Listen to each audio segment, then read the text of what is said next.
كل أكفى بالله شهيدا فقال في محكم كتابه تلك آيات الكتاب المبين نتلو عليك من نبأ موسى وفرعون بالحق لقوم يؤمنون. All praise is due to Allah who has made us believers, and in His infinite mercy, He's made it possible for us to be one of those who are lucky to be engaging in what He has created humanity for. That is, in worshiping Him night and day. We are still over there fasting. We have broken our fasts, looking to the next day. And this is a cycle that is going on around the world with not less than 1 billion Muslims. Allahu Akbar. Alhamdulillah. Allahu Akbar. Alhamdulillah. At a sir today has been, alhamdulillah, it has been anticipated by the first reciters verses in Surah Al-Taha, part of what the reciters read. May Allah preserve his knowledge. And the second reciter too is pertaining to our topic today, and it is also the part of the theme in Surah Al-Qasas, and it is about the life of Nabi Musa, Prophet Musa alayhi salam. And Allah said about him in Surah Al-Qasas, Quran chapter 28, verse 3, he said, verse 2 and 3, he said, verse 1, 2, and 3, he said, Bismillahir Rahmanir Rahim. Tasim tilka ayatul kitabil mubin natlu alayka min nabai Musa wa fir'auna bil haqqi liqaumin yu'minun. Allah said, Tasim.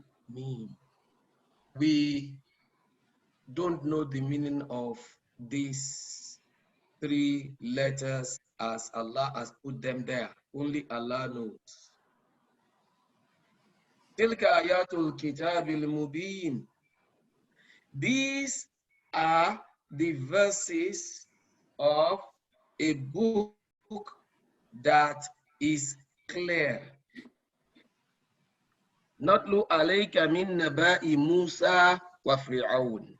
We are going to tell you, Natlu alayka.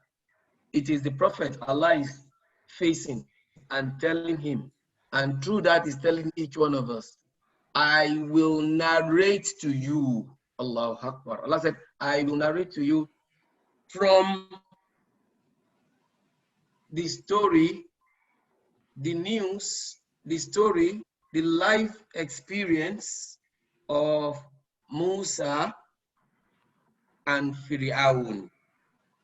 Bil haqqi. It will not be a false narration. There are many false narrations of that part of human history. Allah said, we will tell you in truth, because Allah is the one that knows the real truth of what happened in that period, in the life of Musa and Fir'aun. But it is not for everybody. Allah said this story is for only a special group of people. There are stories in the Quran, there are injunctions in the Quran, like I said probably in my first lecture, that are directed at the whole of humanity. And we are supposed to direct it at the whole of humanity. But it's not every verse in the Quran that is directed at the whole of humanity. Some of them are directed at the whole of humanity. Some of them are directed at gender.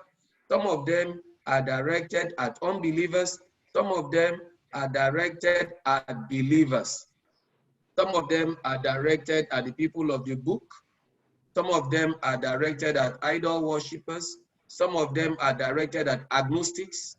Some of them are directed at the believers exclusively. These verses on the issue of Musa and Fir'aun, Allah says, I'm going to tell you the truth of what happened between Musa and Fir'aun, but it is only liqawmin yu'minun. Allah said to the Prophet, this story I'm telling you is only for the believers. So this is for us. So by chance a non-believer listens to this story, they may not benefit. It will not be surprising if they don't. It's because there is something that must underlie their, there are some prerequisite courses.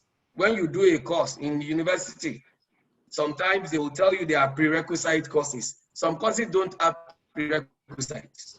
They are open, okay? But some, you must have done PSO 101 before you can do PSO 202. If you have not done PSO 101, you are not allowed to do PSO 202. So if you are not a believer, you are not even welcome to need to listen to this. It's not me that said so. It is Allah that said so. Inna ba'i Musa wa Fir'auna bil haqqi liqawmin yu'minun, because it has elements, it has a purpose, and that purpose will be lost on the non-believer. That's what Allah implies here. Okay? So Allah subhanahu wa ta'ala says, this story is useful for the believers, and it is important to just remind us that the theme of this tafsir tonight is lessons from the life of Musa with Fir'aun. Just like Allah subhanahu wa ta'ala said in Quran chapter 28, verse 2, verse 3, like I've read. So why is this important? It is because Allah specifically chosen this message for the believers, that He directed it at the Prophet sallallahu alaihi wasallam, because it is a crucial message for all times. It is not a story you tell to your children going to bed. It is not Aesop fables. No, it's not Ananse and the Ananse, the story of Ananse the spider, or the tortoise story in Yoruba mythology. No, it is not. Why? Because it talks about a very important theme in human experience, both as a collective, humanity, and as individuals. We will experience this issue, and we are experiencing it. And what is it? It is tyranny, oppression. Sorry, Prof. You're still sharing your screen, and that it's not allowing some people to see the live video. They're saying they share their screen. So I don't understand. I want to share the screen. Oh, because at the moment now we're just seeing the content of the file, not any slide. Oh, that's really strange. What is showing me is the slides here. So I don't know how to overcome that. I'm sorry. Let me try and. Assalamu alaikum, Professor. Wa alaikum salam. How do I overcome that? Yes, please. Do you have two screens up? I have only one screen. No, only one screen. Yeah. So I think what's going on, Prof, in nǹkan tó ṣẹlẹ̀ ni pé ẹ kàn ní láti press enable sharing yẹn lókù. If you are the only one looking at your own slide, other people here, we can't see what you are sharing. Oh, we can only see Doctor your, is sharing something. Definitely. Doctor. We're seeing your Doctor. Yes. Dr. Rashid. Yes. Is sharing. Let's. Okay. Can you see it now? Yes. So, Get it. So we are good to go. We're good to go. MashaAllah. Good. Alhamdulillah. And okay then. I'm sorry for that. So We are in an era of tyranny. How do we navigate this tyranny? We are in an era of oppression, of superpowerism, of unipower. It used to be that there were two superpowers. Now there is one power or 1.5 powers, 1.5 power in the world.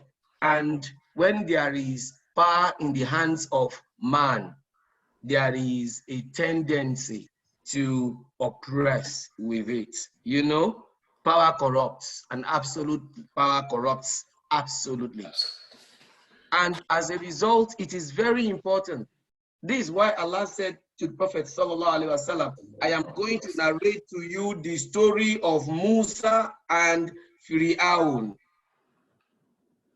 There are lessons which can take us a whole day. Hopefully we'll talk about it for less than an hour, and may Allah make the speaker and the listeners benefit from it. We're in an era of tyranny. How do we navigate this tyranny? How do we live with it? It is especially the case with the Muslim world that we are facing two forms of tyranny. We are facing external tyranny, and we are also facing internal tyranny in the Muslim world, in the Muslim Ummah. How do we navigate this? It's very good for us to have a sense of history, but not just history for history's sake. History repeats itself, but Allah subhanahu wa ta'ala specifically addressed the Prophet sallallahu alaihi wasallam to pass on this message to us exclusively. Okay? This is a message, a story that is known around the Abrahamic faiths, Christianity, Judaism, and of course we Muslims, and even probably beyond, certainly. But for us Muslims, it has a special flavor, a special importance in this period in world history. Why did Allah choose the story of Musa? Allah subhanahu wa ta'ala has chosen the story of Musa and the story of Musa generally, but specifically the story of Musa and Fir'aun here. Allah said, I will tell you the story of Musa and Fir'aun for the truth of it for people who believe. Musa alayhi salam is in the Quran the most mentioned individual, the most mentioned individual, and the most mentioned prophet in the Quran. He has 135 mentions. Allahu Alam. Nabi Musa alayhi salam, he has 135 direct name mentions in the Quran. His life story is told is unique in that his life story is told from the first juzu in the Quran, and it goes on through to the middle of the Quran. When you look at Surah Al-Kahf, you see a section on the story of Musa, another segment of his life. Musa has different segments of his life. He has the segment of his life with Fir'aun. He has the segment of his life with Khidr. That's the one you find in Surah Al-Kahf.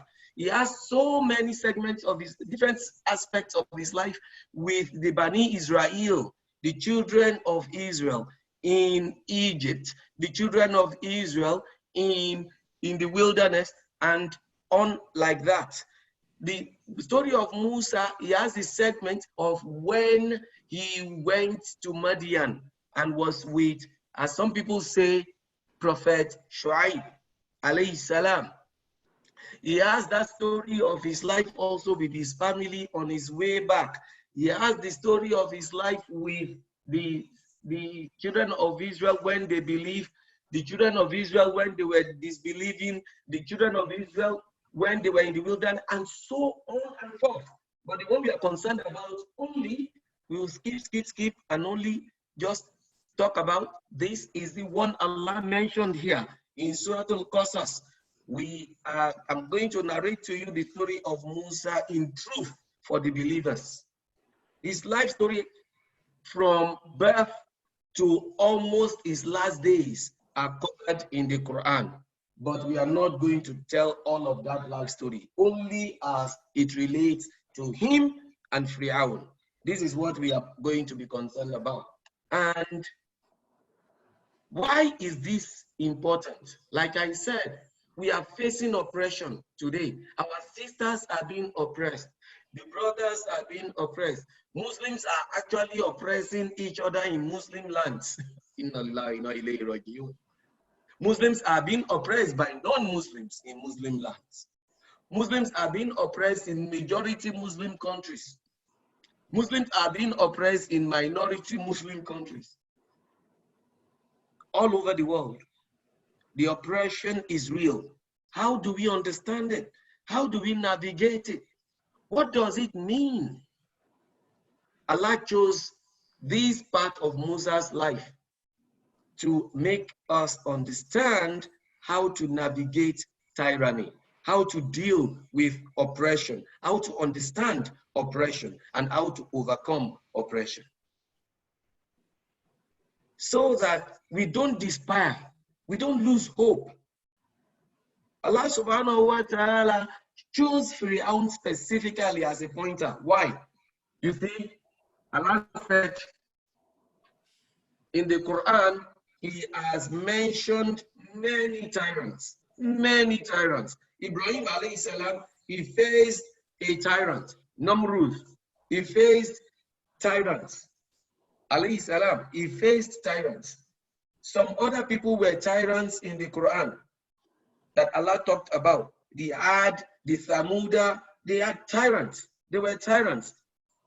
Ashabul Rasi, Ashabul Aikat. They were tyrants. They were oppressors. Lut, he had oppressors in his family, in his community. So there are many tyrants and oppressors that are mentioned in the Quran. But Fir'aun stands out in human history. There has been no tyrant like him. He is the classic tyrant. He is the greatest tyrant that Allah subhanahu wa ta'ala created. And no tyrant will rise to the degree of the tyranny of the Fir'aun of Musa. There were many Fir'auns, many pharaohs, but the one that Musa lived with, alayhi salam, that Fir'aun, that pharaoh, he was the classic tyrant ever created by Allah. Look, Allah said, for instance, Allah said, Allah said, go to Fir'aun, go and meet him. Go and meet him and call him to righteousness because he has transgressed, he has tyrannized. Allah said this in part of what the brother read earlier in Surah Al-Taha, verse 24 of chapter 20 of the Quran. Allah used a description for Fir'aun in more than one part of the Quran, in more than one verse. Allah described in a way he did not describe any other human being that was a tyrant, any other group, any other human being, any other tyrant. Allah used one word for him. You know, when we talk, when we say, and Allah describes himself, Subhanahu wa ta'ala. Allah says, Fahuwa la'ala, Sabbi isma rabbika la'ala. That word, Allah, exalted. Allah used it for Fir'aun in his tyranny. How tyrannous he was. He made himself a god on earth. Real one. There are many people who say they are son of God or they are God. But the one that actually acted like he was a god on earth, acknowledged in that his action in the Quran is Fir'aun. Allah said, Inna Fir'auna ala. See that same word, ala. Said Bisma Rabbika le'ala. Allah said Fir'aun, he exalted himself on earth. Inna Fir'aun, Allah said, verily, Fir'aun, he exalted himself on earth. وَجَعَلَ آلَهَا شِيَاءً يَسْتَضْعِفُ طَائِفَةٌ مِّنْهُمْ يُذَبِّحُ أَبْنَاءَهُمْ وَيَسْتَحْيِي نِسَاءَهُمْ إِنَّهُ كَانَ مِنَ الْمُفْسِدِينَ. Allah said, indeed, Fir'aun exalted himself on earth. In Yoruba, they will say, Fir'aun jegaba and made its people into factions. He divided people. He did apartheid. Okay? He did apartheid in a worst way. Before the South African apartheid, or even you are in the United States, before the US apartheid, oppressing a sector among them, slaughtering their newborn sons and keeping their females alive. Allah said, indeed, it was of those who did evil on the earth. It was of the corruptors, those who did evil deeds on earth. إِنَّهُ كَانَ مِنَ الْمُفْسِدِينَ. He was almost unique in his evil. Why was he killing people? We all know the story, so I won't take our time. Why was he killing the sons? Because his marabout, his soothsayers told him that he would be brought down by a son of the Bani Israel, who were then in bondage in Egypt.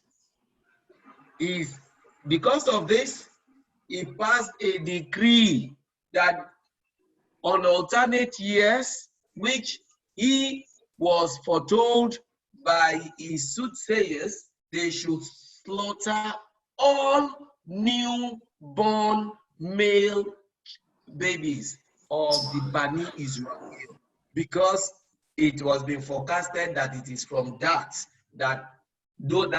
people, that the person who will bring him down will emerge. Now look, Allah Akbar. They were killing the male children on alternate years. And Musa's mother gave birth to Musa in the year of the slaughters. In the year they were killing the male children. So he was born in the wrong year, wouldn't you say? He was born in the wrong year. They were killing all the male children. So he had no chance in our human reckoning. No chance of survival, because that was what Pharaoh wanted. Look, and his mother was very afraid to even have him. When she had him, she was hiding him. But look, Allah has his plans to confront the tyrant. Allah has his plans because he is the only one that has incomparable majesty and authority. And in just one verse, Allah laid out a scheme of his plans to the mother of Musa alayhi salam. Look, in one verse, Allahu Akbar, Allah gave two commands to the mother of Musa. He gave two instructions, two prohibitions, two do's. Do this, do this. Two do's, two don'ts. Don't do this, don't do this. And then he said, if you do this, then don't do this, don't do that. Okay? I promise you two things. So do this, don't do that, then you get this and you get that. In one verse, Allah subhanahu wa ta'ala laid out his plans against this tyrant.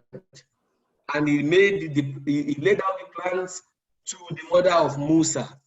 He says, A'udhu billahi minash shaitanir rajim. وَأَوْحَيْنَا إِلَىٰ أُمِّ مُوسَىٰ أَنْ أَرْضِعِيهِ فَإِذَا خِفْتِ عَلَيْهِ فَأَلْقِيهِ فِي الْيَمِّ وَلَا تَخَافِي وَلَا تَحْزَنِي Inna radduhu ilayki wa ja'iluhu minal mursalin. Allah said, and we inspired to the mother of Moses. Suckle him. Suckle this newborn baby until when you fear for him. When you fear for him, do two things. Cast him into the river and do not fear and do not grieve. Look, Allah said, suckle him. When you fear for him, that's the first thing to do. First command. When you fear for him, cast him into the river. Imagine, you know, they say Moses' basket. You all know Moses' basket. So his mother made Moses' basket and put Moses there. When you fear for him that they will get him and kill him,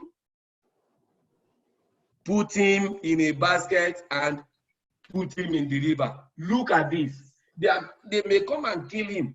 Yet Allah said, if you fear they will come and kill him, throw him into a basket, put him on the basket and throw him into the river with the basket. With him in the basket, put him on the river. Look at that. Allah said, cast him into the river and do not fear. See, suckle him, cast him into the river. These are the two commands of do and do not fear and do not grieve. These are the two commands of don't. La takhafi wa la tahzani. Do not fear, do not be depressed, do not grieve at all. Allah prohibited her to take our child and throw him into the river, and that child will be fine. By the way, you know, Harun, alayhi salam, he was born in the year when they were not killing the babies. Unlike his brother, Moses was born when they were killing the babies. But his brother Harun, he was born in the year when they were not slaughtering the babies. He was born in the year of leave the babies. They are harmless. Musa was born in the year of kill the babies because the fortune teller were right. They were right. But Allah wanted to show them that, look, power rests with me. You are powerless.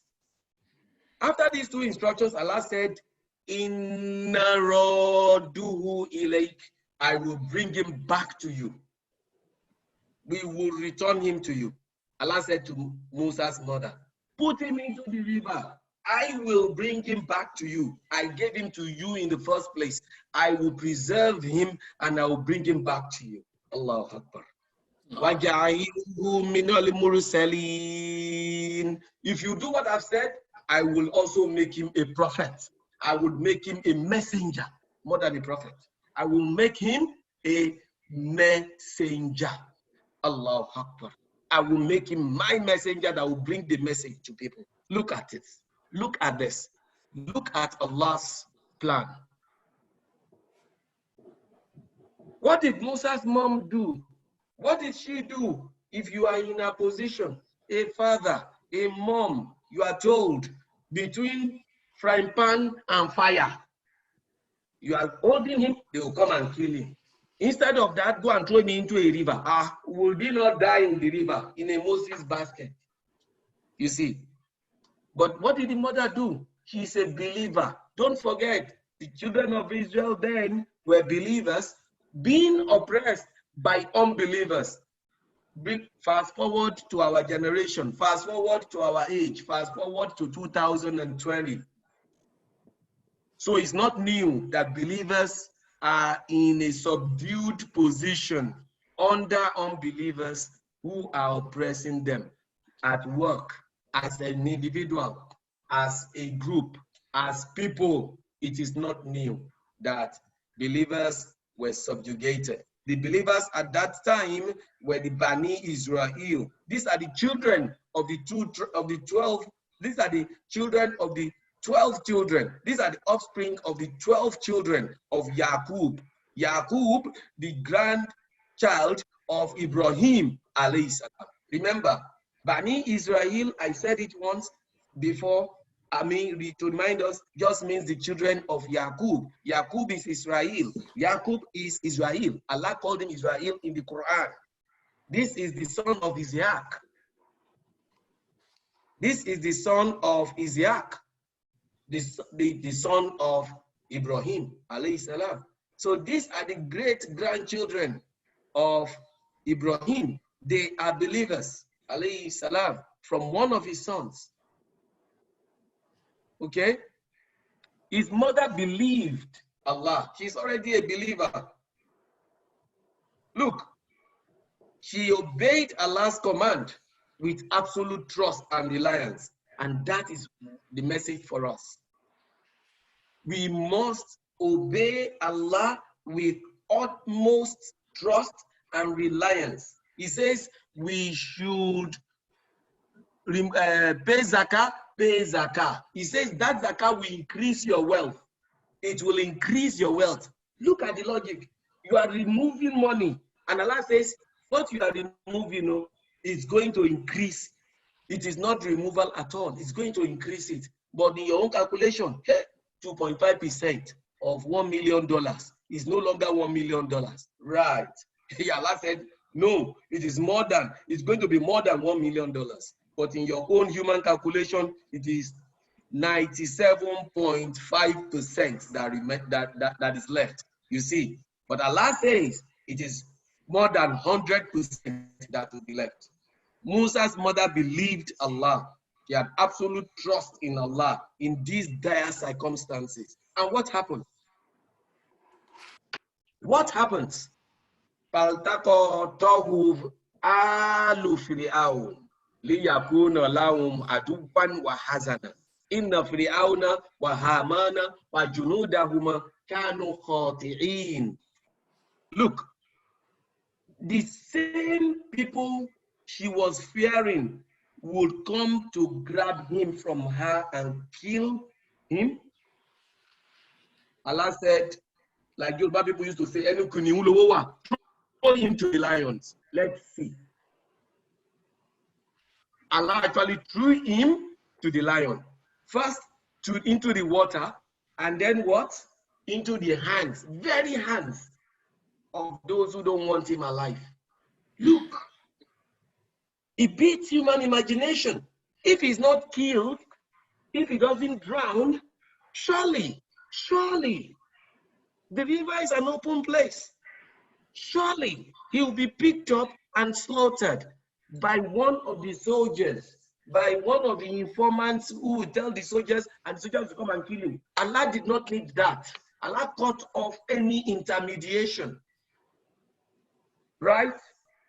If Firaun had an habit of going to the river, maybe Allah will have made directly Firaun to pick Musa from the river.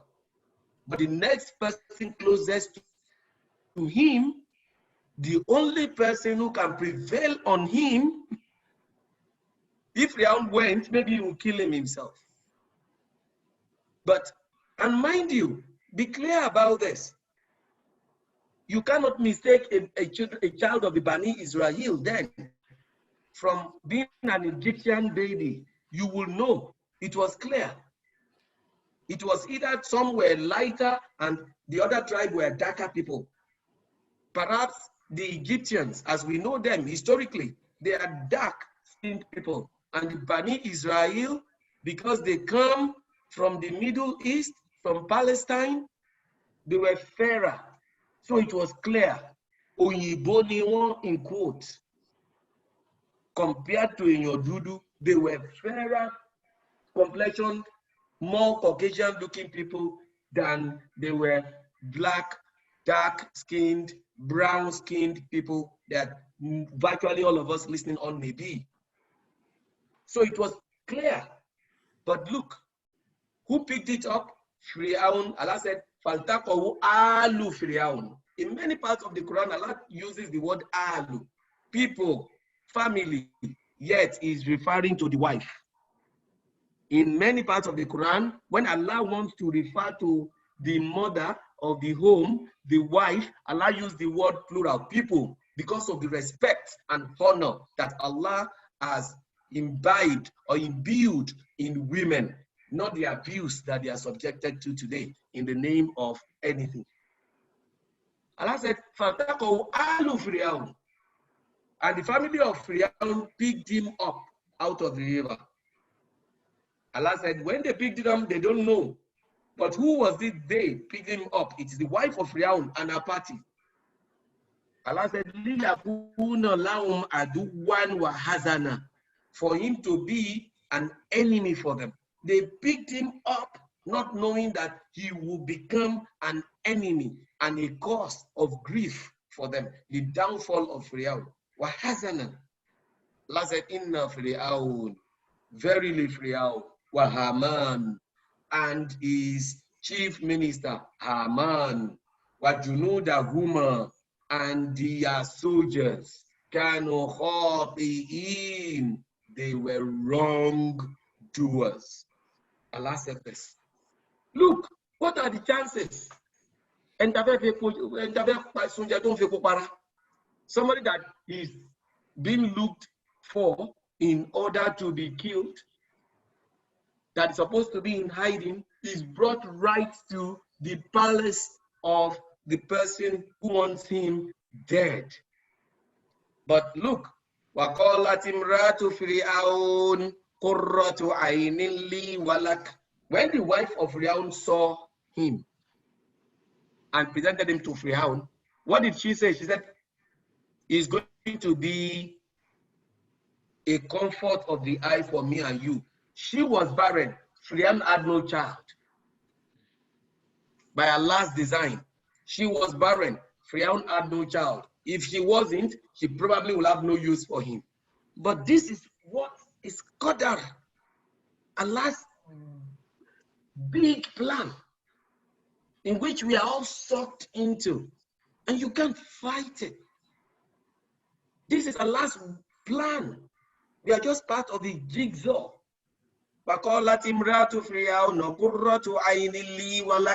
He said to him, look, let's keep him. I know you already can see. She can see.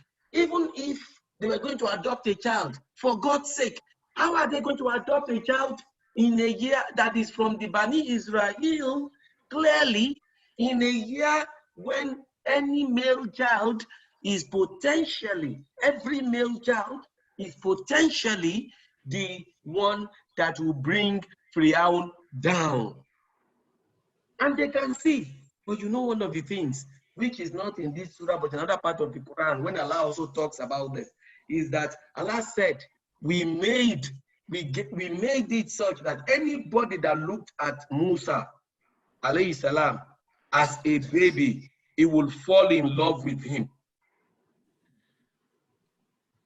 Allah said it. He said, I made him somebody that if you see him, you will fall in love with him. So Fir'aun's wife, actually, for us to understand what happened there, it's not just from the goodness of her heart, it's from Allah's design.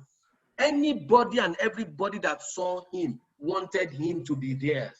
Allah cast mahabbatan minni. Allah said, I made it that anybody, mahabba means love. I made it such that anybody that sees him will love him. Mahabba, hub, love, mahabba, desire to just want him. Allah said, he made it such that people would desire to have Musa as a baby. And they lost all their issues with him being a male child, and of the Bani Israel, in a year they're supposed to kill all male children to secure their position. La taqtuluhu. You see, I know you want to kill him, he said to Pharaoh. I know, we can see. So it's not lost on them. It's not lost on her.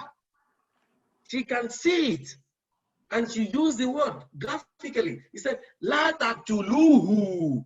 You know, for a woman to say to a full-grown adult king, don't slaughter this baby. It's because he knows she wants to, that was Firaun's initial thought. He wants to slaughter him because he can see who he is, where is, what stock he belongs to. Perhaps it would be useful for us if you get hold. Maybe you will succeed us. Imagine it, that a queen that is dark-skinned wants to adopt a fair Caucasian-skinned child because she is barren. We'll make him our son. Maybe we should make him our son. You see? That wow, how natakida, or we'll make him our son. We'll make him our son. Allah said, but they don't know. They don't know what is going to be the end result of this. You see? And he agreed, obviously. And Musa lived there. But before that, remember Allah's promise? Allah said, I will return him to you. He said to the mom, فَرَدَدْنَاهُ إِلَىٰ أُمِّهِ. Allah said, we returned him to his mom. كَيْ تَقَرَّ عَيْنُهَا, so that she will be comforted. وَلَا تَحْزَنْ, and she will not become depressed. She will not become sad. وَلِتَعْلَمَ أَنَّ وَعْدَ اللَّهِ حَقٌّ, and to reinforce in her that Allah never fails his promises. Allah's promises are true. Allah is true to his promise. If Allah says this is what is going to come, that's what you're going to get. وَلَكِنَّ أَكْثَرَهُمْ لَا يَعْلَمُونَ. Many of them did not know what was happening. And we know the story. I'm not going to go into all of that story. We know Musa refused breastfeeding from anybody until again, can you imagine, the sister of Musa came, sister of Musa who was watching from the bush when the baby was picked up, because this is Kim Allah said they should follow. She knew where he went and where the baby was taken, and she went to tell her mom. And Allah said to the baby, don't accept any suckle from any mom, any woman, until they were afraid that he was going to die. 1 day, 2 days, hey, this baby is going to die. And then here comes an obvious Bani Israel lady. This is Musa's young sister. Say, permit me, ma. What has happened? Because the queen has become desperate and the news had gone out. The queen is looking for somebody who, all of the women came. Me, no child will ever refuse my breast milk. When they come out, Musa refused. He didn't even open his mouth, force his mouth, no. So the news, it had become news in town. So anybody who had a solution was allowed. Otherwise, how can a Bani Israel girl enter the palace of Pharaoh? But they had become desperate at that time. Even Pharaoh had become desperate. So they didn't even come to their senses that, is this not a setup? The baby is black. The baby is Caucasian. This baby is Caucasian. This is something going on. Yet they couldn't see through it. Allahu Akbar. What are the chances? What are the chances? What are the chances? It looks like a fairy tale. That's what Allah is telling it. It is not a fairy tale. What are the chances? They agreed. I know a woman. This woman, there is no baby that's ever refused her. True, of course. Is she not the mother? And of course, the baby, she agrees. Not only agrees, what do? Do we take the baby with you? Or do you also come and stay with us? Okay, take the baby someday. You also come and stay with us. So the mommy was the nanny of her own baby until he grew older. Until he grew into a young child and all of that. The mommy was a wet nurse and was a carer. And nobody thought this was suspicious. Right? Nobody thought this was suspicious. Why? Because nobody can stop the plans of Allah. Nobody. And we must have this at the back of our mind. When we are being oppressed, when we are facing so-called powerful people, we must understand this and be bold and trust to Allah. Nobody can stop the plan of Allah. So obvious. It is, you don't need Solomonic wisdom to know that it simply is a setup. The assistant of the mom is the sister. who went to bring the mom, and the mom is the nanny for a child that is obviously looking like the mom as in terms of ethnicity, and nobody is telling any other person, don't you think this is a setup? Nobody. Allahu Akbar. Now let's quickly fast forward. You know, it is very important that we create a household of goodness, of faith, of deen, of good actions, of Islam for our children to grow in and the environment for them to grow in. But, you know, people will be brought up in Muslim land and they will be fasik, but this is the reality. And they will be brought up in the US, where everything goes. Sorry, oh, you people are in the US. They'll be brought up in the UK, where everything goes. They'll be brought up in Lagos, where everything goes. And they'll be muteki, they will be pious. This is Allah's design. This is Allah's power. This is Allah's might. Musa grew up in a household of tyranny, where there were people, there is the king who calls himself God. Pharaoh called himself God. He told people, Ana Rabbukumul Ala. He said, I am your Lord, not just your small God, though, I am your top God. Allah said, he gave him a punishment that is a lasting one. Nakala al-akhirati wal-ula. A unique one is what Allah gave him. But in any case, look, he grew up in a house of tyranny, yet he became a messenger of Allah. Yet there are people from a household of goodness and they become tyrannous. They become unbelievers, like Nuh's son. Prophet Nuh, alayhi salam, his son grew up in the household of prophethood, but he disbelieved. You see? What does this tell us? Like Allah said to his prophets, Innaka bi'ayunina. When Allah wanted the prophet to be comforted, he said, look, you are within our gaze. We are following you everywhere. You are right in our gaze. Allah said this to show his love and mercy for the Prophet sallallahu alaihi wasallam, to comfort him in his times of tribulation. فَإِنَّكَ بِأَعْيُنِنَا. Verily, you are in our gaze. You are within our gaze. And this is the message for believers who are under tyranny. You are within Allah's gaze. What you need is to hold on to your faith, to hold on, to trust him, to know that it is in that trust that there is benefit for you, in that faith, and holding fast to it rather than otherwise, not diluting it. Let's fast forward. Musa had no problems until he grew into a fine young man. And when he had grown into this fine young man, probably in his 20s, what happens?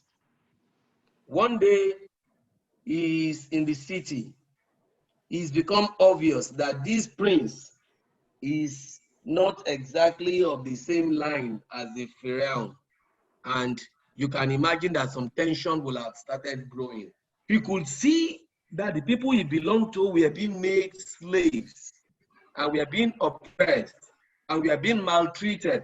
They were suffering apartheid, not only from Pharaoh, but from the whole of Pharaoh's people. And was becoming sad. And by Allah's design, he was in the city one of the days. He was in the city one of the days, and in trying to stop an Egyptian from oppressing one of his own people, that is one of the Bani Israel, because he's so strong, he himself underestimates his physical strength. When he just tried to separate them, stop, The guy landed on the floor with such force and he died. So he committed manslaughter. And the rule then of the community is you kill, you'll be killed. So Musa could not return to the palace. News about what he had done had gone to the palace. And he stayed there, wandered around, slept in the open. The next day, the same thing was about to happen. When someone came and told him from one of the Bani Israel who had become a believer in Allah secretly, and he said to him, look, Ya Musa, inna limala yatamiruna bik liyaktuluk fakhruj inni laka minan nasihin. Look, Allah raised from among people who should be his enemies somebody who has secretly become a believer, who had listened to the conference of the chiefs and the big guys in the court of Pharaoh, who had deliberated they were going to kill him. He said to him, go on exile. I'm telling you this as somebody who actually wishes well for you. And that brought his interaction with Pharaoh to a close for a period. He went on exile. I am not going to go into his exile. I want him back with Pharaoh. He gets back with Pharaoh. His life in exile is a different story. He gets back by Allah's command. Coming back from exile, Allah definitively appoints him as a messenger and says to him, go to Pharaoh. And like I said, Allah said, go to Pharaoh in Nawu Togo. His transgression now knows no bounds or limits. Go and tell him to let the Bani Israel go. Go and tell him to become a believer. Go and tell him to repent. And what did Pharaoh do when he got to him? Of course, he went with his brother. You know the story. But what did Pharaoh do? He said to Musa, when Musa had said, he has come from God, saying that he should believe and let the Bani Israel go. He turned to his people. Pharaoh turned to his people, to his chiefs, his courtiers. Ayu al-malau ma alimtu lakum min ilahin gairi. You guys, I do not know of any God for you except me. I don't know of any God except me. Now, فَأَوْكِدْ لِي يَا هَامَانُ عَلَى طِينِ فَاجْعَلْ لِي صَرْحًا لَعَلِّي أَطَّلِعُ إِلَى إِلَهِ مُوسَى وَإِنِّي لَأَظُنُّهُ مِنَ الْكَاذِبِينَ. He said to his chief minister, Haman, now build for me with clay, build for me with fired clay a tower that I'm going to climb. Because I asked him, where is his God? He said his God is in heaven. His God is over there. I want to go into the heavens. I want to go there to go and check whether in truth there can be any other God there when I'm here. La ilaha illallah Muhammad Rasulullah. I'm not aware, despite all of these people, Apple 2, Apple 4, Apple 3, which Apple are they now or whatever are they calling it? Is it Apple there? I don't think they are calling Apple Shuttle 1, Shuttle 2. What do you call it? US people, NASA. Going into the moon, going into the sky. I don't think any one of them as they say they are going to look for God. I think they are just looking for new places to conquer. Space, yeah, to discover space. Yeah, they're only going to space. They're not saying they want to go and check if God is there, despite all their technology. But Pharaoh of Musa said he wanted it. You need to appreciate their power, the pharaohs. You see the pyramid, for the avoidance of doubt, to remind us with what we already know. Those were not palaces. Those pyramids were actually the burial ground of the pharaohs. Those pyramids is the only remaining wonder of the 7 wonders of the world. And I was still listening this year to a geophysicist or whatever they call them, who said, if anybody tells you, a leading one in the US, and the world recognized, he said, if anybody tells you that he knows anything really about how those pyramids were constructed, I tell you, he's a liar. The guy said, I'm telling you, he's a liar. Thank you. We are still trying to get our heads around it. We don't know. Okay, I think time is fast spent. Now, he said, I want to go and check. What happened? When he said, I wanted to go and check, Musa, alayhi salam, he was facing the world's classic tyrant. But what was his position? He was unmoved. He initially was afraid, but he was unmoved. He had his brother who he had asked Allah to give him to strengthen his hand. He had him there with him, but here was the world's tyrant saying to him, you are a magician, you are a liar. These are the issues that we have to face as Muslims, that you are senseless, you are deceitful, you are having you are delusioned, because that's what he was telling him. He said, you are delusioned, Moses. What did Allah do? Allah subhanahu wa ta'ala just finished his story in this way. In what way? First, this is what tyrants use. He used fear. Fear did not work. When people were going to follow Moses, he used his might, that is his magicians, he used his might and declared that they should be killed. When his own wife followed Moses, what did he do? He said she should be crucified. Look, this is how tyrants do. They create fear that you will be left alone without support. You'll be cut off. Musa faced this, but he held on to his belief. That is a lesson for us. That is the lesson. Allah subhanahu wa ta'ala later tells us the end of all of this. What is the end? Allah said, he ordered Bani Israel and Musa to go out of Egypt. On their way, look, anybody trying to get people out of oppression will face problem not only from the oppressor, but even from the people that he wants to salvage. We know this. We know this. We know this. Any conscientious office, public office holder knows this. You want the same people you want to salvage becomes a problem. When they got to the sea, Pharaoh was approaching. The children of Israel said, we have been in problem before you came. Now you have come, you have put us in more problem. Now we are all going to perish. But what did Musa say? He said, Kalla inna ma'i rabbi sayatin. He said, no, this will not happen. My Lord is with me and he will guide me. And what did Allah do? Allah saved them. Now there's one small point here. Allah said, وَأَزْلَفْنَا ثُمَّ الْآخَرِينَ وَأَنْجَيْنَا مُوسَى فَمَنْ مَعَهُ أَجْمَعِينَ ثُمَّ أَغْرَقْنَا الْآخَرِينَ. Allah said, we inspired Moses, strike with your staff the sea, and it parted. And each portion was like a great towering mountain. And we advanced thereto the pursuers. That is, Allah, look at this point. Allah stopped mentioning him by name. Allah said, we advanced thereto the pursuers. These pursuers were led by Pharaoh. Allah stopped mentioning his name. And we we saved Moses and those with him. Allah mentioned Moses by name, but Pharaoh's name becomes obliterated there. Allah said, we saved Moses and those with him all together. Then we drowned the others.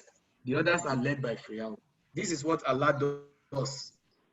In conclusion, this is what Allah does with oppression and oppressors and tyranny. It is a matter of time. Tyranny and oppression are historical realities. If Muslims are suffering tyranny today, they did during the time of the Prophet, they did in the times of the prophets before him, and they will even in future, because it's a long-standing conflict between truth and falsehood that is an issue.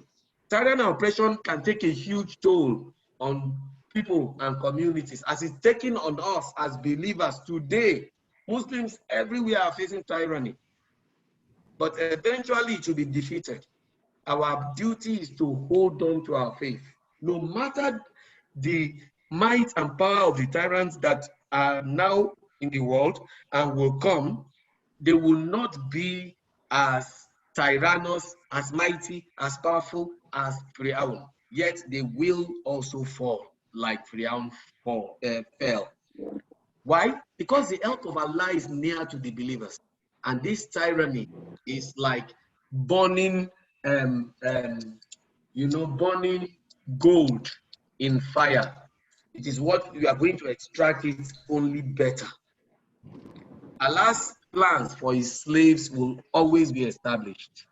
That is what eventually we get from the story of Musa and Pharaoh. And the message is for us, like Allah said, those who believe, he has directed us to reflect on the life of Musa and Pharaoh. That reflection is more important, more pertinent at this time in human history for us as believers than at any other time. The message is, if we hold on tight to Allah, eventually the truth will overcome falsehood.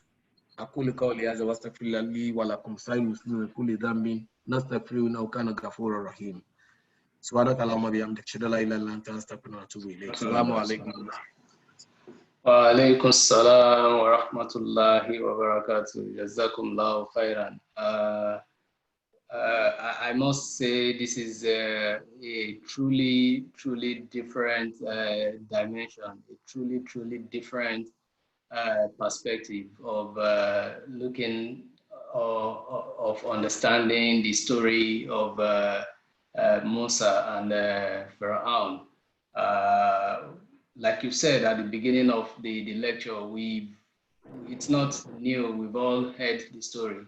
But the thing is, I doubt if we've ever taken that time to contemplate and put all of these lessons in perspective. You talked about being, having strong belief in the qadar of Allah, that whatever Allah has decreed would come to pass, even if we think, does it make sense? Who would ever believe that Musa would live, would escape and even survive under the tyranny of Pharaoh? He was born in the year that Pharaoh has decreed that all male child born to Bani Israel should be killed. He was miraculously, spared by the plan of Allah. So we should always, believe in the qadar of Allah, and as demonstrated by the mother of Musa, we should put our trust in Allah. Believe that the promise of Allah are always true. If Allah says, do this, whether through his commandments in the Holy Quran or from what the Prophet enjoined on us, we should try as much as possible to do it, believing that the promises of Allah would always come to pass. If Allah says, do this, this is the consequence, this is what you will gain. Allah told the mother of Musa, put your child in, just cast him onto the river. It doesn't make sense to ordinary person unless you are a person of faith. Your faith must be strong, to do certain things that appear like it's unreasonable. It doesn't follow logic, but that is the promise of Allah, that he is definitely going to see him through. And again, Musa grew up under the watchful eyes, under the nose of Pharaoh. Still talking about Allah's plan. Even when we think, you know, when we think as human being that how can I survive this? How can I survive this? You know, but we should always, you know, put our trust in Almighty Allah and believe very, very firmly that His promises would always come to pass. The tough time doesn't last, only tough people do. And talking about the history of tyranny, you know, how do they operate? Fear. They instill fear in the people. They use their might. They oppress. They intimidate. They create divisions. They create acrimony amongst the people. But again, how do we survive tyranny as, you know, whether we're being oppressed, we're Muslims in Muslim countries being oppressed, or we're Muslim in non-Muslim community being oppressed? We should be steadfast, continue to trust in Allah, and you know, be steadfast in our faith, believing that ultimately the truth will prevail. So like I said, this is an amazing way of, you know, looking at the story of Musa. We might want to believe that, okay, the stories are meant to convey message to the younger ones, to the kids, but I think it only takes reflection, pondering on the stories in the Quran, and I think this should be a lesson, you know, for us. We might probably want to go and take a second look at all of those stories, so-called what we call stories in the Quran, that indeed there are profound lessons for us in all of these stories. So, Jazakumullahu khairan. Prof, you have indeed done justice to this presentation. One of our brother here is asking, would it be possible for you to share this slide with us, so that you know, even though I know people are taking notes, but at least it becomes a reference material. Absolutely. It will be a pleasure too. I would be happy to email it to Dr. Rashid. yes, Dr. Rashid should, he knows how to get in touch with me. He should send me his email. I will send it. Inshallah. So if any of our listeners, anyone from the audience wants this, we are definitely going to share it once we get it from Dr. AbdulRashid, and we'll possibly put it on our WhatsApp forum for people to be able to download. Jazakumullah khairan. So maybe just 1 or 2 minutes.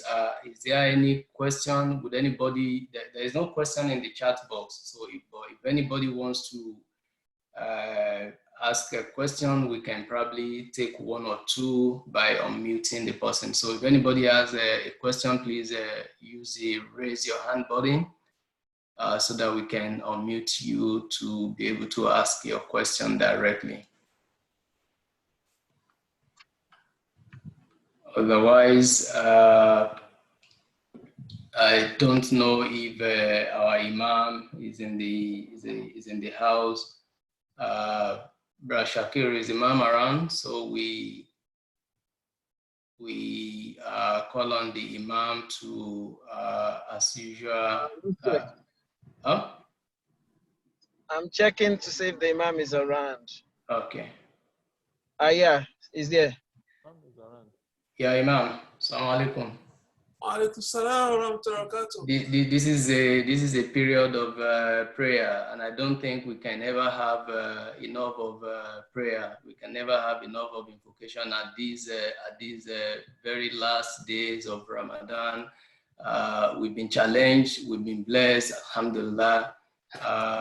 We would like you to pray for the community once again, as you've been doing relentlessly, and pray for our guest lecturer, Professor AbdulHakeem. Alhamdulillah Rabbil Alameen. We really appreciate the effort of our lecturer of today for putting these beautiful lectures together, where he's connecting us with Allah, with all the creations of Allah, and try to wake us up in order to increase our iman, to increase our taqwa, and a tawakkul ala Allah, and giving us assurance that whatever Allah has been destined that will happen, it will happen in our life.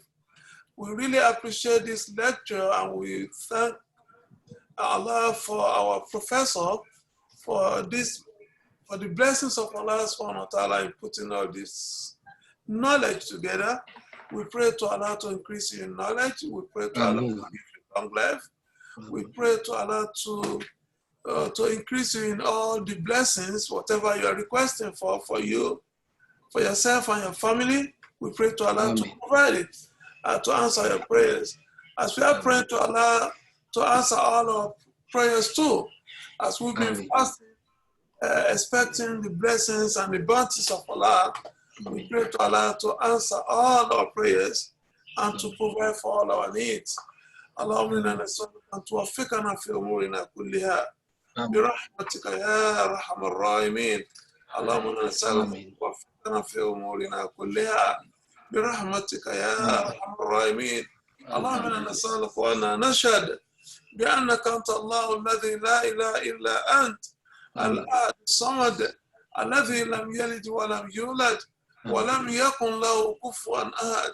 اللهم إنا عبيدك بنو عبيدك بنو إمائك نواسينا بيدك ماض فينا حكمك عدل فينا قضاؤك.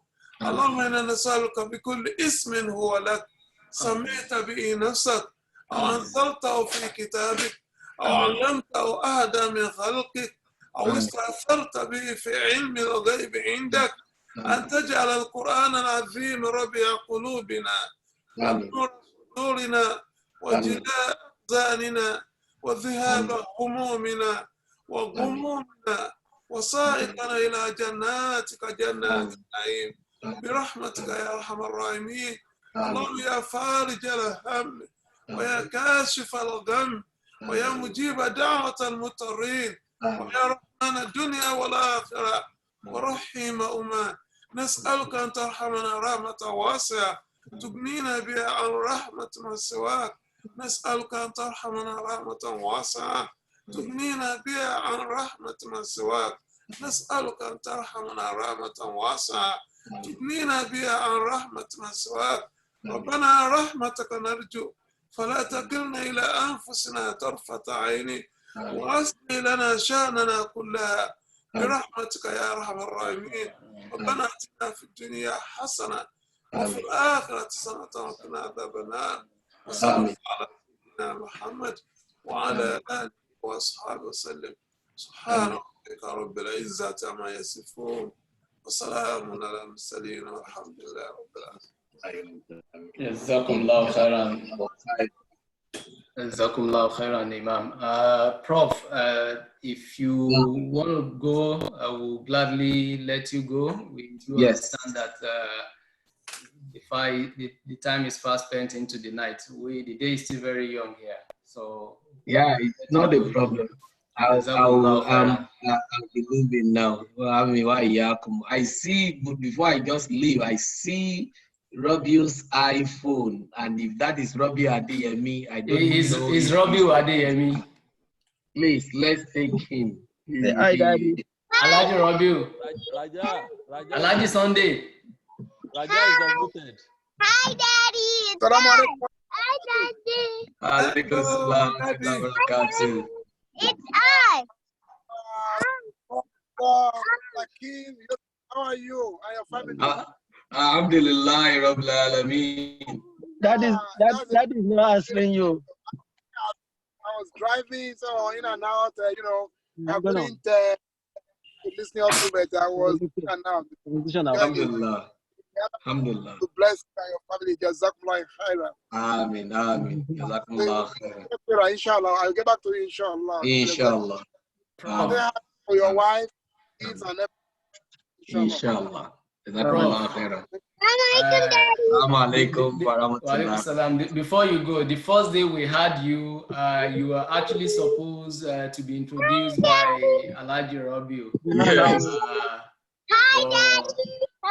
It was just for us to be able to manage the time. So no problem. Alhamdulillah that you eventually have the opportunity. We know you're going to connect behind the scenes. So thank you once exactly. Again. On behalf of the community, we really appreciate your contribution. May Almighty Allah reward you abundantly. I have sent the PP slides. I've seen the email. I've sent it to either doctor or yourself who sent me their email. I've sent it to Rash Rem, I think. Okay. It's a pleasure. Inshallah. Inshallah. Accept all our ibadah. Allahumma ameen. Ameen. I should do it. Allahumma ameen. Ameen.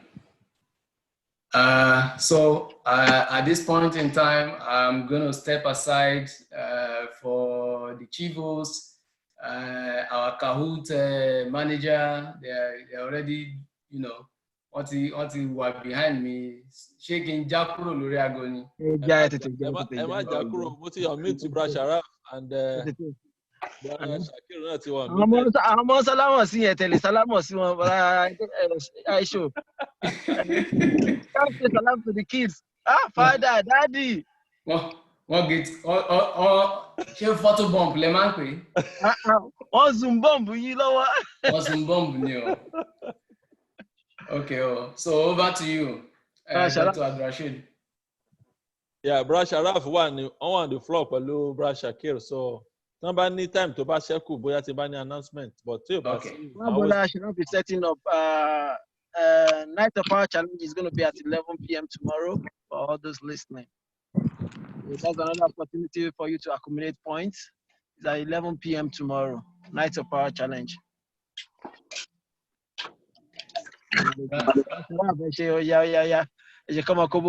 Brush Shakir. Naam. COVID-19 outlook yín yóò bad o. Ẹ̀rìkẹ́rùn gan mi ti pọ̀ gan. Mashallah. Kò tí funfun bí ìtàwọn kan ni. Separating the boys from the men. Okay. Ẹ̀yin kẹta tẹ́gùn sí. Ṣàràbù ya. A fẹ́ lọ sínú. Brother Aishola. Yes, sir. Mo máa forward email Prof sí yín kẹ́ slides yẹn kẹ́ share pẹ̀lú community inshallah. Inshallah, I'll do. All right. Alhaji Rabiu, ẹ mute phone yín o.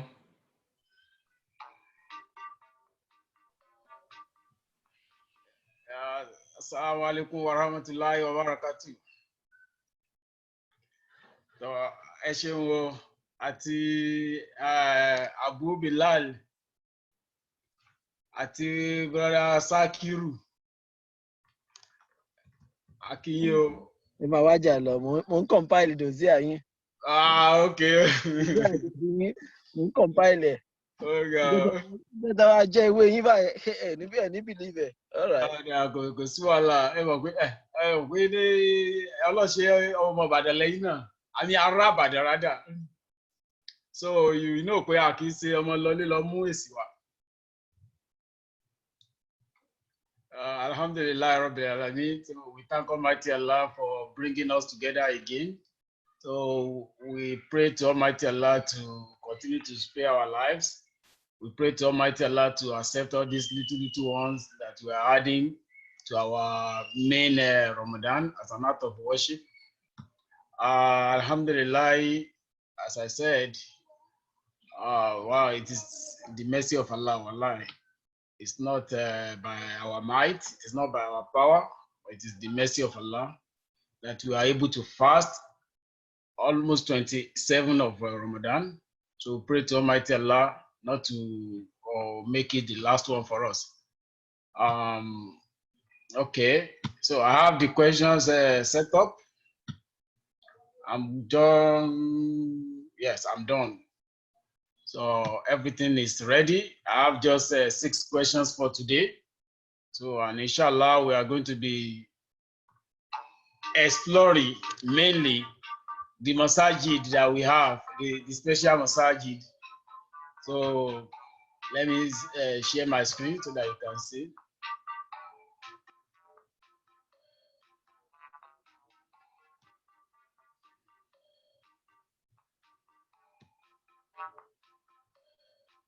Yes.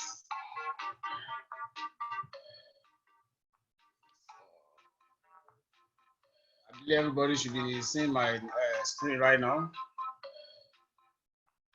Alhamdulillah, if you want to participate in this, in our Kahoot, you are more than welcome.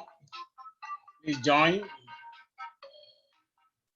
Okay, I think maybe going forward, maybe I'll be giving points to the first person to join. I'm just kidding, you know. I've not changed my, unless if I change my mind. Cooking yam or kini mori o about mi. Mori àwọn orúkọ kan cooking and playing. All right, thanks. So I mean that person must be one of our regular participants. Thanks for cooking and playing at the same time. So hopefully, oúnjẹ tẹ́ gbé kalẹ̀ ò ní jóná àbí ẹ̀ ní yí oúnjẹ yẹn dànù.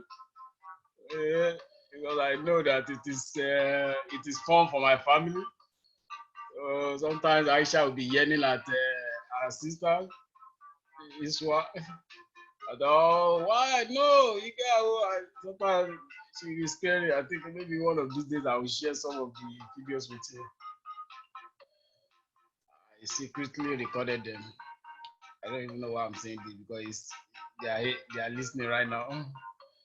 Alhamdulillah, we want to thank our families who have been participating so far. So we really appreciate it. So if we put up the game and we design everything, we have every other stuff, and nobody is participating. So I mean that makes it useless. So we want to sincerely appreciate you for always staying tuned to MRTV or maybe MITV. Yeah, so thank you so much for joining us, the Afropreneurs. So ẹnìkan wájà mi ó ní Sàràfù. Okay, kì í ṣe orúkọ mi, that's not my name anyway. Yeah. So if you are the one. Orúkọ yín ni òun. Orúkọ yín ni òun. No, okay, àti mọ ibi tí ọfà ti bọ̀, okay. All right, got you. Keep it up. Okay, so you know, I said it before that Ibadan is but because we are in Ramadan and because the best akhlaq is that we shouldn't pay evil with evil, so I will just let it go. I'm not going to comment on that. It didn't pay that to Okay. I mean, somebody used the original one last time, and then the fake one couldn't even make it to the podium. Sarafu make it to the podium. Cairo, Aisha Bilu, you are one of the fastest yesterday. Afropreneur was in the 2nd position yesterday. Kudos to you. I hope you can keep it up, or I hope you can even maintain that position, because I know all these younger ones, they will not allow you. Alhamdulillah, Rabbil Alameen, we are catching fun and we are, increasing ourselves in worship. So we pray to Almighty Allah to make it easy for us. We pray to Almighty Allah to continue to enrich our community and our family and all of us individually. Quality family, I'm seeing you for the first time. Maybe you've been using different names, so I don't know. Welcome on board. Musemil family, Musemil Salahu. Good job. Okay. As usual, questions for today are not tough. They are very easy, straightforward, but some might be tricky. So please pay attention to details. You don't rush to be on the podium. How many questions today? I want you, last time, yesterday, one of the questions was about the favorite Adhan color of the Prophet sallallahu alaihi wasallam, and I put Bilal Adediro as one of the options. And 8 people went for Bilal Adediro. Subhanallah. Instead of Bilal. Sharat, how many questions? How many questions do we have today? I've limited it to 6. So I don't want you to be complaining that, okay, you have not started, Abby. So I just limited it. Okay. Yeah. All right. I'm starting the program in the next couple of seconds. If you have not joined, so just join as soon as possible. So the time is not on our side. Of course, there are some questions that I would love to include, but I decided not to include them because I don't want some members of Rufai family to be saying, no, that is not Islam 101. That is that is Sharaf 101. Okay. So alhamdulillah, so far so good. So we pray to Almighty Allah to make it easy for us. So the game starts now. Who is saying her? I have 6 questions. Are you ready? Go ahead. Let's see. According to our noble prophet Muhammad sallallahu alaihi wasallam, one of the 3 mosques to visit for worship is Masjid Al-Haram in Mecca, Masjid of Sheikh Tijani in Senegal, Masjid Al-Nabawi in Medina, Masjid Sheikh Ogunshe in Ibadan. MashaAllah. Thank you for not wasting my 30 seconds. I have 34 answers so far. It's okay if you want to waste the whole 30 seconds. Ask Google, that is okay. You can quickly come back and choose the right answer. Brother Saraf. Yes. That is it. Oh, please, that is Al-Ainu. MashaAllah, tabarakallah. This question is tricky. So the last bye. Of course, nobody missed it. How will you put Sarafu and you still expect to be on the podium? It's not possible. It's never done even in Afghanistan. Now, alhamdulillah, everybody got it right. There is one, people are used to, of course, my family members, they are used to multiple answers are needed. I remember last time my wife was telling Aisha, no, if it is a multiple answer, your dad will have included it. So sometimes I will just, going forward, I might not include multiple answers are possible. So of course, for this one, we have multiple answers. So, and people really got it right. So if you have chosen Masjid Al-Haram in Mecca, that is correct. If you have chosen, for those who chose Masjid Al-Nabawi in Medina, that is also correct. There are 3 masajid that the Prophet ﷺ said we should pay visit to for worship, not Masjid of Sheikh Tijani. We have Sheikh Tijani in Houston, but the original Sheikh Tijani is in Senegal. So we don't go there to worship at all. We don't go there to worship grave. We don't go there to worship for any reason. There is no umrah to any masjid, and even Masjid Ogunshe in Ibadan. This year, one useless sheikh, he built a Kaaba. He built it, I think some years ago, but alhamdulillah, they are fast in Ibadan. They said no, they destroyed the Kaaba. I think it was built in Maria or where. So anyway, let's see who made it to the podium. There are 3 masajid. I have to make that one clear. The remaining one is a masjid. I'm not going to say it. Okay, anyways, Masjid Al-Aqsa. So you have to know that. May Allah make it easy for us. MashaAllah, tabarakallah. The Abidogus, they want to maintain the first position as they did yesterday. They want to defend their champions. So that is fine. Fadil Lawal is in the 2nd position. That is okay. So just like 7 points behind the Abidogus. Abdulaziz, 2 members of Bidmos family made it to the podium yesterday. Bidmos 2 and Abdulaziz. Mashallah, tabarakallah, they have been very consistent. Good job. Musemil Salah. Musemil, 2 days ago, he was at the, I think the second and the third. So that was interesting. So okay, the margin is still very narrow, so you can still make it. Abdul, welcome on board. I don't see Afropinel and I don't see Sarafu. Let's see, go to the next question. Al Masjid An-Nabawi is one of the 3 special masajid or mosques to visit for worship. Where is Masjid An-Nabawi located? Where is it located? Palestine, Qatar, Masjid in Saudi Arabia, Medina in Saudi Arabia, Aisha Bilu's Syria in Cairo. Of course, I choosing Syria is now Cairo, not Houston or not Nigeria. So Aisha Bilu was at the 3rd, I think. Okay, yeah, I think she was at the 4th position yesterday, behind maybe 3rd. Anyway, she made it to the podium. Mashallah, tabarakallah, almost everybody got it right.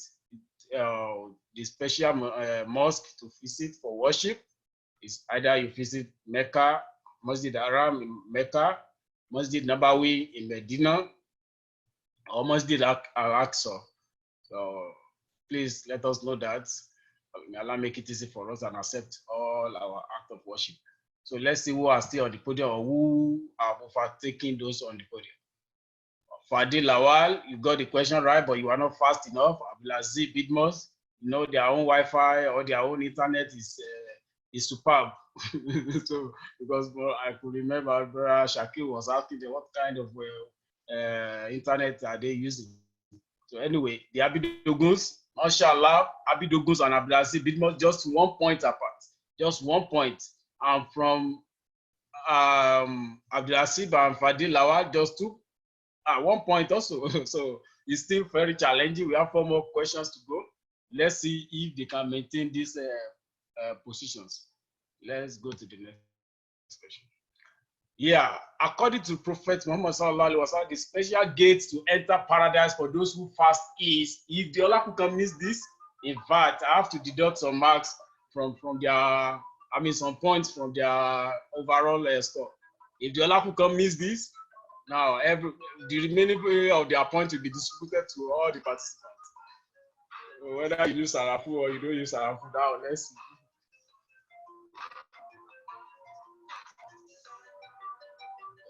If you are sending me messages, I cannot check it right now because if I should do that, it's going to disrupt people. Mashallah, tabarakallah. Takbir, Bra Shakir, let me hear your voice. It's nowhere to be found. Okay, Mohambi, you can go for still there. Is Royal there with you? No, I'm outside now. I'm beside where okay.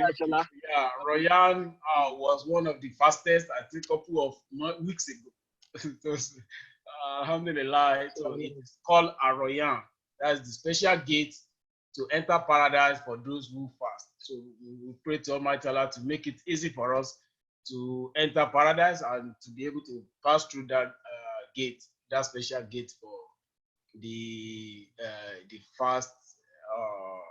For our fast. Anyway, let's see who are still on the podium. The Abidoguns are not giving way. What happened to Abdulaziz Bidmos? You missed it? The Abidoguns, the point, okay, the margin is getting wider. Fadil Lawal, good job, Abdulaziz. Lawal is coming up. Where is Afropinion? I know you will not retire, but you will be retired. That is good. Okay, Afropreneur is coming up. You know, I'm saying Agututa Dimayini. So Mr. Isalo. All right, so let's see. We still have 3 more questions to go. Masjid Al-Aqsa is one of the 3 special mosques to visit for worship. Again, where is Masjid Al-Aqsa located? Masjid Al-Aqsa, Bidmos Tutan, Egypt, where Afropreneur is right now with his family, or Ibadan, where the quiz master. Okay, so anyway, thanks for not wasting my 30 seconds.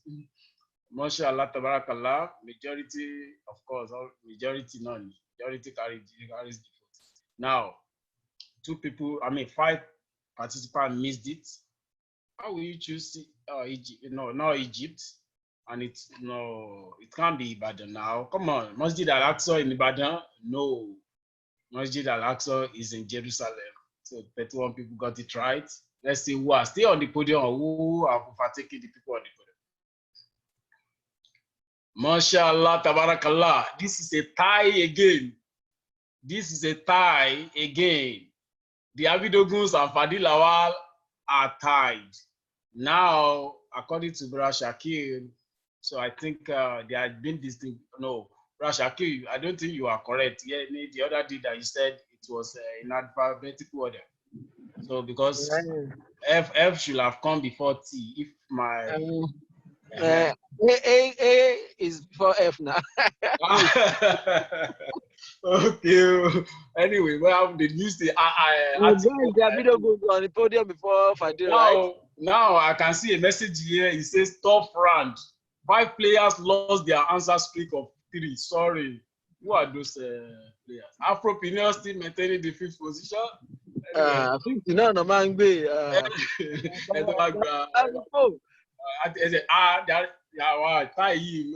Serious. See, AbdulHakeem and Suad Lawal, they are tied too. Though this is a tough round. Mashallah, tabarakallah. Let me see. Wow. Alhamdulillah. Okay, so that means it is not over or it is over. Right? 2 more questions to go. So if you still want to be on the podium, you know what to do.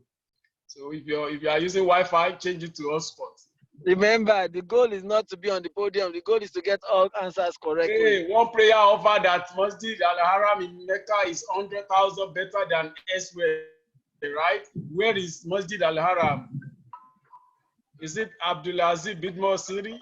Or is it Nigeria? Wow, 29 questions already, 30 questions already, answers rather. Oh my God. That is very interesting. People are just trying to challenge each other. That is fine. Mecca in Saudi Arabia, Jerusalem. Okay, thanks for not wasting my whole 30 seconds. Okay, the Prophet ﷺ said, according to all the lectures that our Imam and our speakers, our IAC Imams, according to what they have told us, so they know. I know Imam has said this repeatedly, even if anyone misses it. So Imam can't join me. Any prayer, the Prophet ﷺ said, the prayer that is offered in his masjid, which is Masjid al-Nabawi, it is 1,000 better than any prayer, the prayers over anywhere else except Masjid al-Haram, which is 100,000 better. So let us know this. We pray to Almighty Allah to make it easy for us to be able to be going back to Masjid al-Haram. I know some family, like I know some individuals. I know Brahma Shah will always go to do the last 10 days of, or last 10 nights of Ramadan in Masjid al-Haram in Mecca. So we pray to Almighty Allah to make it easy for us. I know Kuwan too. I know a couple of other people. So we pray to Almighty Allah to make it easy for all of us and to be able to visit the houses of Allah. And we pray to Almighty Allah to wipe out this coronavirus stuff so that we'll be able to go back to our normal lives and be able to travel to get more rewards. Inshallah. Who are still on the podium? Let's see. Of course, you know yourself. The Abidoguns tie again with Fadil Lawal. Mashallah, tabarakallah. This is challenging and this is very interesting. Is my Afropreneur still there? Oh, inna lillahi wa inna ilaihi raji'un. So, so Afropreneur, I know you must have gotten it right, but maybe you are not fast enough. Now, Aisha Abidogun is coming to rescue the Abidoguns in case if the Abidoguns lags one way or the other. So up to 4 places, Roida Adewumi is the highest climber. Highest climber, but you are still not climbing to the podium. Anyway, this is the last question for today. So if you want to be on the podium, And if Adil is trying to overtake Somebody is asking if there's Night of Power Challenge today. No, Night of Power Challenge is tomorrow. Okay. At 11 p.m. Tomorrow, May 21st at 11 p.m. Okay, got you. Yeah, it is not over until it is over. Let's see the next question and the last question for today. Masjid, which masjid, mosque is known as the Masjid of the Prophet Sallallahu Alaihi Wasallam? Masjid al-Nabawi Medina, Masjid al-Haram in Mecca, Masjid Abidogus, who was on the podium yesterday, or Masjid Mumini. Whether it is Masjid Mumini, whether it's Finito, let us see.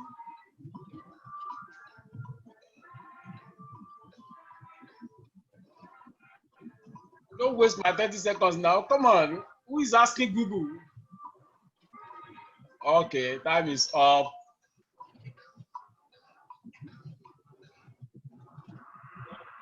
Alhamdulillah, Rabbil Alameen. 6 people missed it. They chose Masjid Al-Haram in Mecca. Yeah, that is confusing. I know to some of us, this might not be Islam 101, but I think it should be Islam 101. The Masjid Nabawi is Masjid of the Prophets in Medina. And I put in Medina to make it easier. So I put in Mecca to differentiate it. So then you should have known that it's good enough. Anyway, I don't know.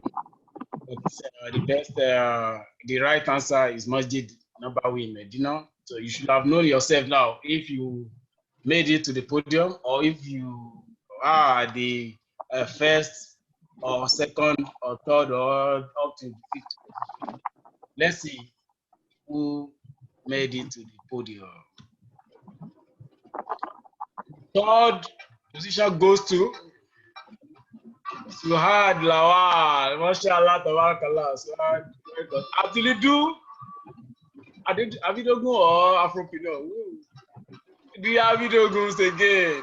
They are defending yesterday's champion. Rollers up. Aisha Abidogun. What happened to Fadil? Good job.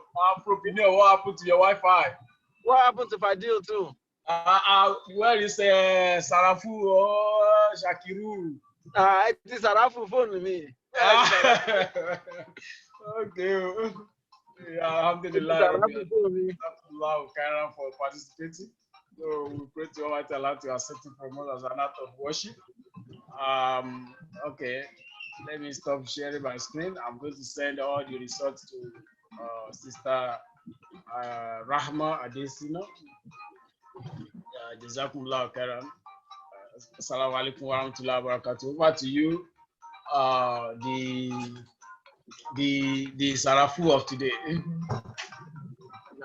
So it's I thought is Sister Rahma in the house? Sharaf? Adina, what happened? I've not been seeing you on the podium, or were you? Okay, I don't know whether you made it to the podium. Sharaf? Yes. I said, is Sister Rahma in the house? I thought you mentioned her name. No, I said I'm going to send all the results to Sister Rahma. Oh, okay. Yeah, I don't think she's not here. Okay, well. She's not here. Just, Dr. Abrashi, do you have any announcements? Well, it's not new. It is just what I've been saying that inshallah, we are hopeful that we might have 2 or 3 more days to go in Ramadan. And as from tomorrow, will let us know how we can do our Eid preparation within our various homes and what to expect on the Eid day. So inshallah, from tomorrow, I will just share the screen for about 5 minutes to give us on the way to go about it, inshallah. I will also need to touch base with you, Amra Sharaf, on what are the things we can put together on Eid day to entertain people and to make it a fun-filled day, inshallah. Inshallah. Okay. And so before we go, we are still encouraging people to pay their zakat al-fitr. It is $10 per head. We can pay online to Mumini Relief, or if you want to go to the masjid between the hours of 10:30 till 2, Monday through Thursday, we'll see Sister Sekina Alugba, or over the weekend, we'll meet with Sister Fatima. And for those who are really, who want to benefit from Zakatul Fitr, you can get in touch with Imam Adeniji, Abu Khalid, Alhaji Rabiu, Dr. Rafiq, or myself. If we need to benefit from it, let's try and send message. Is there an account or a phone number that you can sell Zakatul Fitr to? Yes, it's